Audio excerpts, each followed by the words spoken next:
1/10 of whatever you had on your land belonged to God.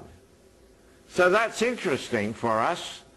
That's why it's not a system that was intended to function today. And the churches that function with a tithing system are simply setting up a business. That's right. You see, on a monetary system, in a money system, it is unfair. Because, say in Africa today, people that are they may be living on $5 a month. $5 a month.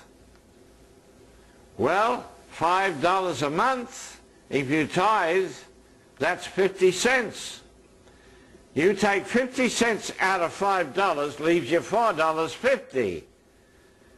And if you found it hard to live on $5 a month, $4.50 may push you over the line. And you won't have the ability to maybe even have enough food to exist on $4.50. It's an unfair system. If you are living on $1,000 a month, then $100 out of 1,000 still leaves you plenty of money to live on. You understand? It's an unfair system under the money system we have today. I've had people in my home, young married couples with 2 or 3 children, crying on my shoulder and saying, we cannot tithe.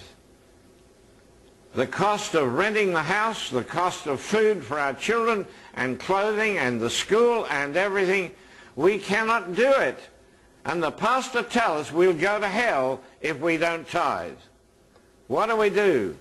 I said, go find another church. Amen. You know, I just feel sorry for people like that. Whereas, like I say, somebody on $1,000 a week in Australia, that's not uncommon.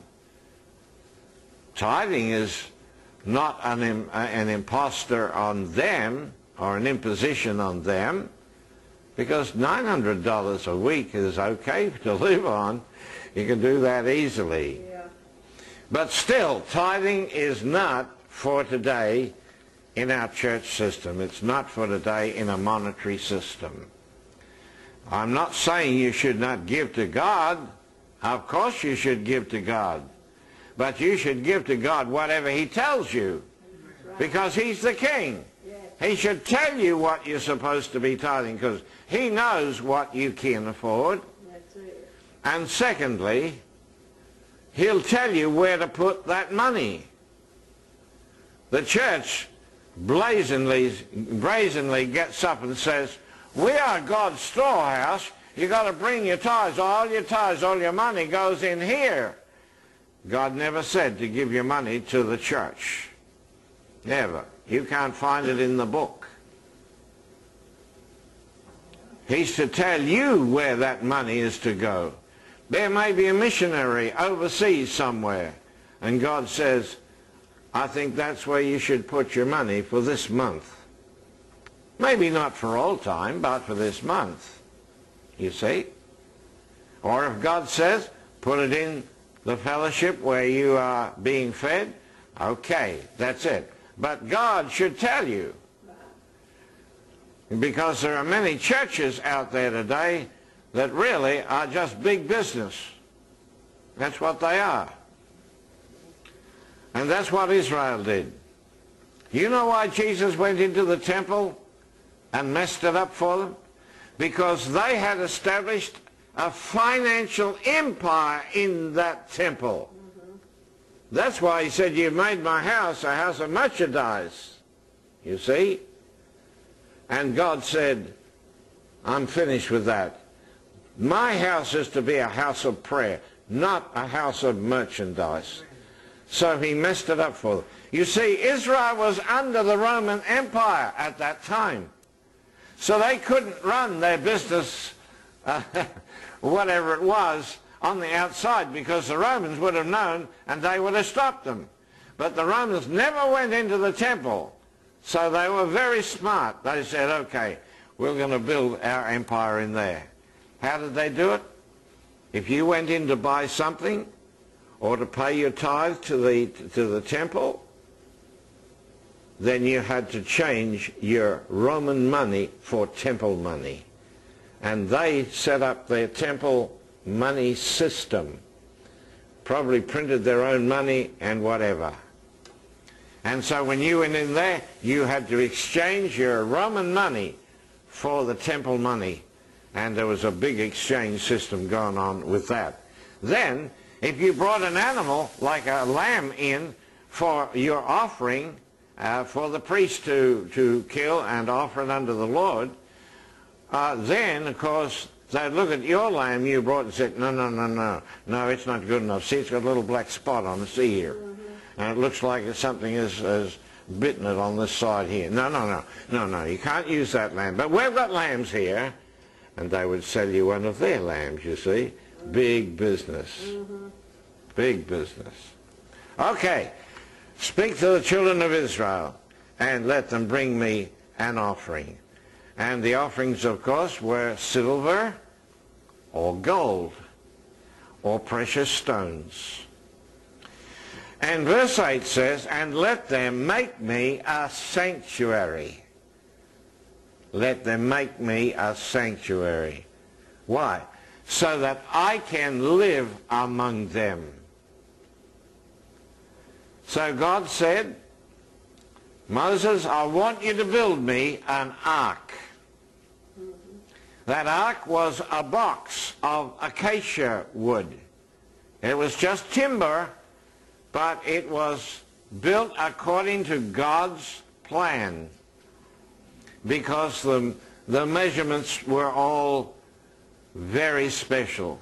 God dictated the size of the box, how it was to be built, and so on. So it was made of acacia wood and then covered with gold. So that spoke about Jesus Christ, who was a man. Jesus was a man. Christ is spirit. Christ is not a man. Christ is spirit. Always has been and always will be. That's why Christ in you is God. And he dwells in you. Yes. Your Your body is his tabernacle. Your body is his temple. Remember? Paul said that. 1 Corinthians chapter 6, verse 19. Don't you know your body is the temple of God? So we are God's tabernacle on this earth. That's what we are. You'll make the ark out of wood, acacia wood, and you will overlay it with gold. So this is you. You are the ark of God today. In Israel's day, it was a box overlaid with gold. And then on the top of that box, there was another piece of gold, and at each end of that gold piece that fitted the ark, there was a cherubim. And those two cherubim, they had wings. One wing was raised towards the other to cover the ark, or to cover the mercy seat that was on the ark. yes. Think about this. This is a picture of you today, because we are the Ark of the Covenant. Yes, we are. Because God dwells in us. So we are this ark. It's made of wood. That speaks of our humanity. But it's overlaid with gold, which speaks about our divinity. Because Christ dwelling in us constitutes us a holy vessel. Yes. So when Moses was in the presence of God at that burning bush, God said, take your shoes off.